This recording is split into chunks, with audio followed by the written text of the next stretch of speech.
Bom, minha gente, vamos continuar o nosso curso sobre recuperação judicial, aspectos gerais do processo de recuperação judicial.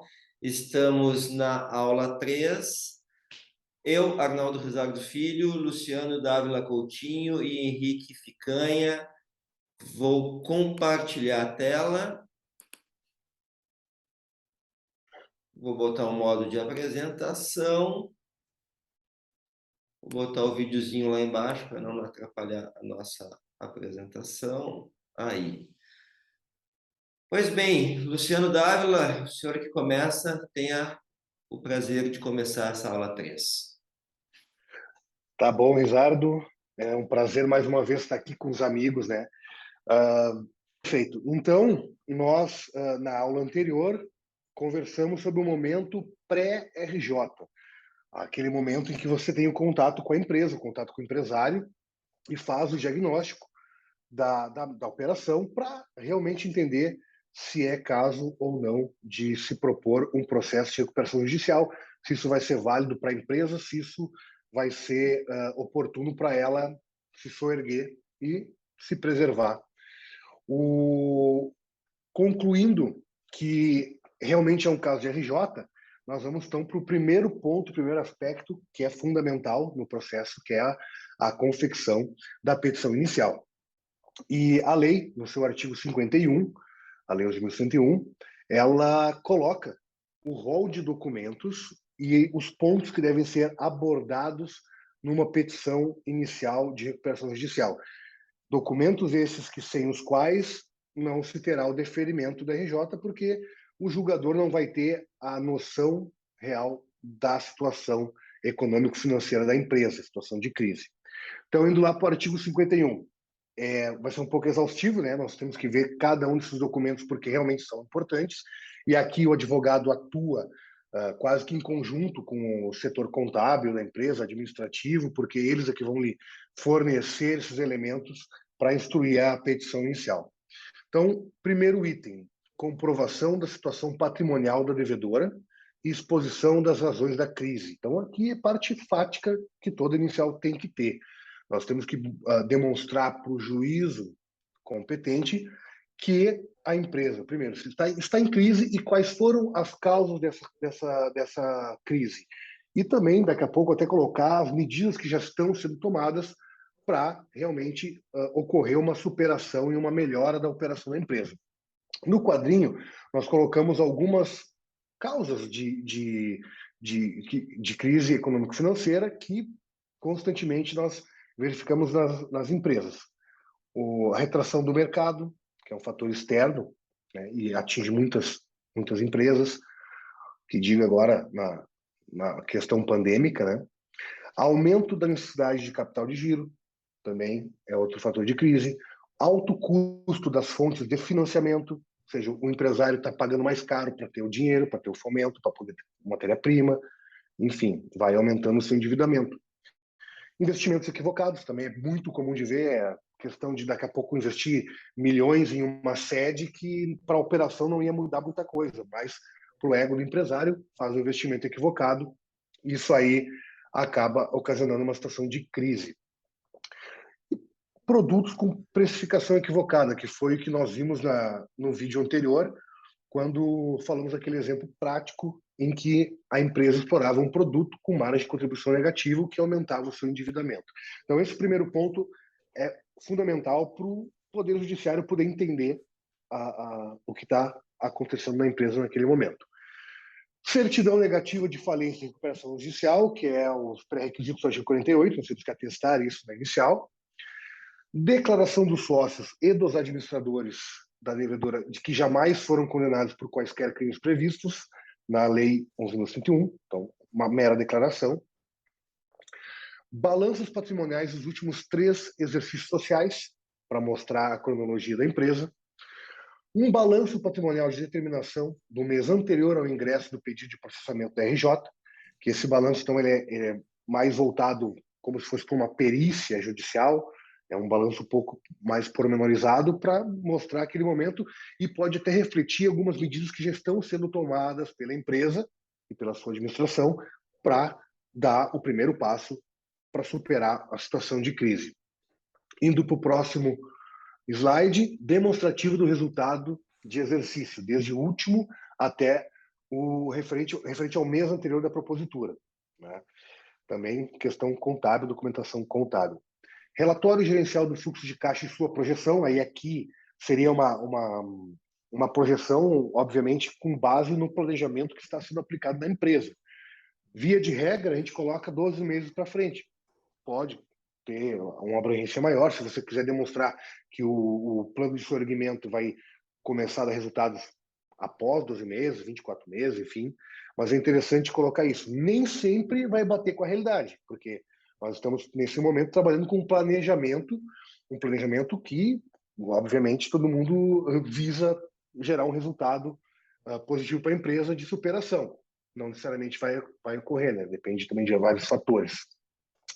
Relação nominal completa dos credores, e aqui especificando no quadrinho, qualificação, CNPJ, CPF, endereço, natureza do crédito, origem do crédito, classificação das classes, né? Depois o Henrique vai abordar isso aí. O valor do crédito, e esse valor, enfim, com base, por exemplo, num contrato, vai aplicar a correção daquele contrato até o momento da propositura da ação. Estou propondo hoje, dia 2 de setembro. Ingressei com a ação. O meu crédito vai ser corrigido até ali. Depois disso, nós vamos ter que analisar o que vai ser previsto no plano de recuperação judicial, que aí vai ser o que vai regular a relação entre credores e a atualização do crédito, né? Indicação dos registros contábeis, inclusive a obrigação de dar e de fazer, que já foi abordado no vídeo anterior. Relação de empregados com respectiva função, salário e data da admissão. Também é importante para entender o cenário da empresa, se ela tem uma sociedade, se ela não tem sociedade, se realmente o número de empregados está adequado. Certidão de regularidade junto ao registro público de empresas e última alteração do contrato social. Atas de nomeação dos atuais administradores, se houver. Indo para o próximo slide. Relação dos bens particulares dos sócios, né, e administradores. Então, isso é importante porque, obviamente, que durante um processo pode acontecer de respingar alguma coisa no sócio, né, dependendo da situação e da análise do Poder Judiciário, e se teve algum desvio patrimonial, alguma confusão patrimonial. Então, muitas vezes, nós não costumamos colocar a declaração de imposto de renda, nós colocamos uma declaração simples com base no patrimônio do sócio, cotas que ele tem de empresas, imóveis, enfim. Muitas vezes o juízo recuperacional pede, até requerimento do Ministério Público, muitas vezes, para juntar a declaração do imposto de renda da pessoa física do sócio. E aí, nesse caso, nós temos que ter o cuidado de, obviamente, cumprir o que foi requerido pelo juiz, mas requerer sigilo processual e atuação em apartado desses dados, porque acaba violando o direito constitucional à privacidade dos sócios. Seguindo, extrato atualizado das contas bancárias e financeiras da sociedade, fundos de investimento, de valores, contas correntes, certidões dos cartórios de protestos da comarca da sede e das suas filiais, relação de todos os processos judiciais e procedimentos arbitrais, essa foi uma novidade trazida pela 14.112, os procedimentos arbitrais. Os processos já existiam antes, em que a devedora figura como parte. Então, depende de ser a autora ou o ré, tem que colocar exequente ou executado, enfim. Relatório detalhado do passivo fiscal, também uma novidade da 14.112, até para o juízo e os demais credores interessados terem a noção também desse endividamento, que muitas vezes existe, e muitas vezes, em muitos casos, ele é galopante durante o processo de recuperação judicial até que a empresa se reestruture e possa, daí com isso, além de quitar o seu passivo sujeito à RJ, também quitar o seu passivo tributário. Relação de bens e direitos integrantes do ativo não circulante, inclusive os não sujeitos à RJ, acompanhado dos negócios jurídicos celebrados com credores extraconcursais. E aqui, só uma observação: o ativo não circulante é composto por bens e direitos que são liquidáveis a médio ou a longo prazo. Investimento imobilizado, intangíveis, que é um software da empresa, por exemplo, Então, tudo isso aí entra como ativo não circulante. E autorização dos sócios para ingressar com a RJ, que aí tu vai lá no Código Civil, no artigo 1031, inciso 8, que fala, na verdade, em concordata, hein? Mas, analogicamente, como a concordata foi substituída pelo nosso processo de recuperação judicial, vamos também seguir essa exigência e pegar a autorização dos sócios, declarando que concordam com o ingresso, né, da empresa em RJ. Tá muito bem colocado, Luciano. E, pessoal, a gente observou aí na fala do Luciano que o rol de documentação necessária para ingressar com o processo de recuperação judicial é um rol bem extensivo. Então, é uma documentação que a empresa ela demora para separar. A gente não consegue ter toda essa documentação de um dia para o outro, né? Ter todo um trabalho para a confecção dessa documentação, né? E o que acontece? Ali a gente colocou para vocês que existe a possibilidade de, havendo uma iminência de paralisação da empresa, que já está em dificuldade, dela poder fazer um pedido, entrar com uma ação preparatória para o processo de recuperação judicial. Então, o pessoal, a empresa tem a possibilidade de entrar com um pedido de tutela cautelar em caráter antecedente preparatória para o processo de recuperação judicial. Esse pedido judicial ele tem fundamento legal no artigo 6º, parágrafo 12º da Lei 11.101, cumulado com o artigo 305 e seguintes do Código de Processo Civil. Então, o exemplo mais factível que a gente observa aí na jurisprudência é aquela empresa que está passando por dificuldade, já não paga a fatura de energia elétrica há muito tempo, está pensando em entrar com processo de RJ e começa a sofrer ameaça de corte de energia elétrica. Isso aí inviabilizaria a continuação da empresa. Então, na medida em que existe essa iminência de corte de energia, por exemplo, da empresa que tem ideia de entrar com processo de recuperação, fazer esse pedido cautelar e aí, para juntar essa documentação, lógico, conseguir adequar essa documentação e aí o juiz deferir ou não corte dessa energia, claro, considerando que esse corte de energia por base na falta de pagamento de um crédito que seria sujeito ao processo de recuperação, e aí a empresa tem condições aí, depois de entrar com esse pedido cautelar para preparatório de recuperação, aí depois de 30 dias, juntar a documentação que o Luciano se referiu, que é do artigo 51 da lei. Isso é bem interessante e existe e é factível a gente ver tá, acontecer na justiça. E um ponto interessante dessa exceção que eu estou comentando para vocês é que no momento em que existe o pedido de recuperação judicial por uma empresa, é formado, então, um quadro geral de credores. Né? Esse quadro ele é formado com o pedido de recuperação, mas nesse caso da exceção que eu comentei aqui, a gente tem duas correntes que dizem que existe a possibilidade, né? Quando que seria formado o quadro de credores num caso de tutela cautelar em caráter antecedente para a propositura de recuperação? A primeira corrente, ela vai dizer que esse quadro de credores ele é formado quando a gente propõe essa ação preparatória RJ, e a segunda corrente, ela diz que o quadro geral de credores é formado quando a empresa que está se preparando para o pedido de RJ faz o aditamento lá dentro daqueles 30 dias que eu comentei para vocês e junta a documentação do artigo 51 da lei. Lembrando sempre que, caso a segunda corrente ela seja aplicada, no caso em concreto, essa empresa em recuperação aí, ela com certeza vai ter uma dificuldade de negociação com credores, por exemplo, naquele meio tempo entre a propositura da ação cautelar e o aditamento, né? Porque se é uma empresa que está rolando o teu crédito ali na frente para uma futura RJ, o credor, obviamente, vai querer pensar em liquidar suas faturas à vista, só vai querer vender à vista para essa empresa em recuperação, porque ali na frente ele vai rolar um eventual crédito que tu tenhas num processo de recuperação. Então, isso é uma questão bem interessante, tá? Só um parênteses, tá? A gente talvez não tenha comentado ainda, mas é importante comentar que quando se ingressa com uma recuperação judicial, a forma de operar da empresa também vai ter que mudar, a mentalidade também dos administradores vai ter que mudar, Com certeza.